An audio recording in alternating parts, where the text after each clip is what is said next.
Welcome to This Explainer. Today, we're exploring an absolutely epic true story from early Islamic history. We're talking high-stakes escapes, intense royal court drama, and a truly profound moment of interfaith solidarity. It's a story of a time when the very survival of a brand new faith rested entirely on a desperate sea crossing and the moral courage of a foreign king. Okay, let's dive into this by asking a pretty foundational question. Where was Islam's first sanctuary? Now, if you were to ask most people to pinpoint the geography of early Islamic history, their minds would probably go straight to the Arabian Peninsula, right? You'd naturally think of Mecca or Medina as the very first places the early Muslims found safety. But actually, history is full of surprising turns. The true answer lies across a vast body of water, on an entirely different continent. Yep, the very first safe haven wasn't in Arabia at all. Part 1. Fleeing brutal persecution.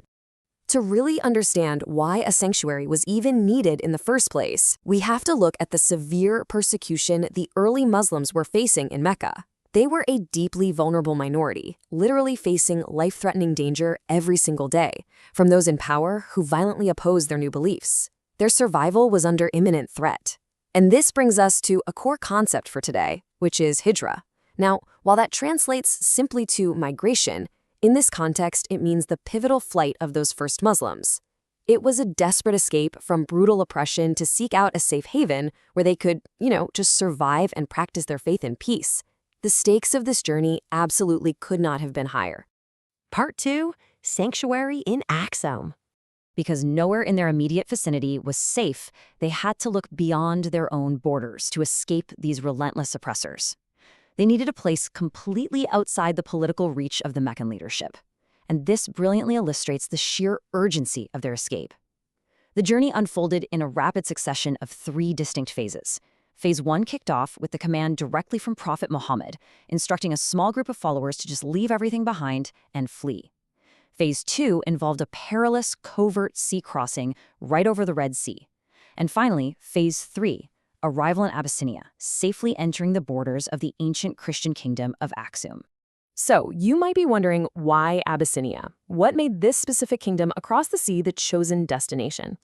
Well, this kingdom was ruled by a Christian leader known as the Najashi, or King Negus. And the absolute key here is his reputation. He was widely known far and wide as a remarkably just and fair ruler. The early Muslims were quite literally banking their lives on this reputation. They believed that a king known for his deep sense of justice simply wouldn't turn away innocent people fleeing from oppression, even if those refugees followed an entirely new, unfamiliar religion. Moving into Part 3, a tense confrontation. So the refugees might have crossed the sea, but the leaders in Mecca? They were furious that their targets had slipped away. They immediately dispatched a delegation of seasoned envoys to track them down and drag the refugees back in chains. Now, what's really interesting about this slide is the incredible contrast of this royal court confrontation. On one side, you've got the powerful, highly connected Meccan delegates offering literal chests of gold to the Najashi as a massive bribe for extradition. And on the flip side, you have Ja'far ibn Abi Talib, who stepped forward to speak on behalf of the destitute refugees. He had 0 gold, no political leverage whatsoever. His only defense was his faith and the words he brought from the Quran. It's really the ultimate standoff between overwhelming material wealth and quiet, unshakable spiritual conviction. Part 4. The turning point. The Najashi, sitting right there on his throne, was presented with an incredibly difficult choice. Does he maintain a lucrative political alliance and just accept the gold? Or does he protect these vulnerable strangers and risk the absolute wrath of their pursuers? When asked by the king to explain this new religion, Ja'far made a profound choice. Instead of launching into some complex theological defense, he chose to recite specific verses from the Quran, from Surah Maryam, the chapter of Mary. These verses detail the miraculous birth of Jesus. And by doing this, Ja'far brilliantly bridged a massive cultural and religious gap. He spoke directly to the heart of the Christian king by highlighting a shared reverence and deep love for Jesus and Mary. The impact of these words was just immediate and deeply, deeply emotional. According to the historical sources, upon hearing those verses about Jesus, the Najashi was actually moved to tears. He looked at the refugees and made this profound declaration: "Our faiths come from the same source." In that single, incredibly powerful moment of interfaith recognition, the entire dynamic in the royal court just shifted. The king saw right past the political pressure and the glittering bribes, recognizing a deeply shared spiritual lineage. And finally, Part 5, the first sanctuary.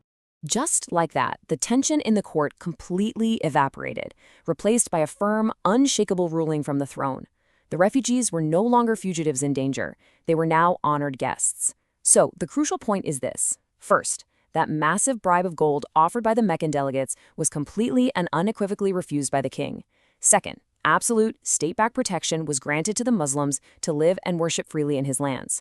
And third, this massive diplomatic victory firmly established the continent of Africa as the very first sanctuary for Islam. Think about that. Before Medina, before any other stronghold, it was a Christian kingdom in Africa that provided the vital safe haven needed for the early faiths to survive. We're going to wrap up this explainer with a question to really leave you thinking. How does this ancient act of interfaith solidarity challenge our view of history today? In a world where we so often, fixate on the historical conflicts between different groups and faiths, the story of the first Hijra stands out as a stunning counter-narrative. It is a powerful reminder that deeply held beliefs can actually be a bridge rather than a barrier, that human compassion and justice can completely triumph over wealth and political pressure. It's just an incredible piece of history that forces us to re-examine the past and maybe even how we look at our shared humanity in the present.